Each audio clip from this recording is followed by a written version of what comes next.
And I'm just barely tapping it. I'm not moving that fly more than 2 or 3 inches at a time, just like that. There you go.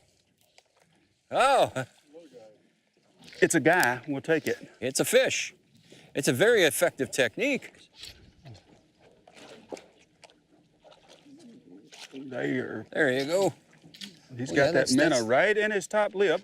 Yes, sir. Yeah. That's a jig fly eye tie. It doesn't have a lead head on it, but there's lead wraps built into the jig. It's barbless.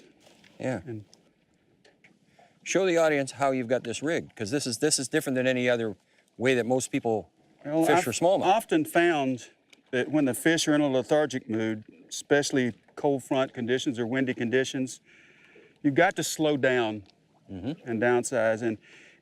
With the wind blowing, I can't always tell, but I put that indicator out there about 3.5 feet above my fly with a jig fly that's lightly weighted, so it just kind of fluffs. What that happened with that fish, he didn't hit it hard. I just saw the indicator just barely go under. And that's what you're waiting for. You're looking at the indicator. You're not feeling it. Yeah, you're not feeling it. This is the super slow presentation Very that you need slow. when the wind picks up and the fish get lethargic. That's right.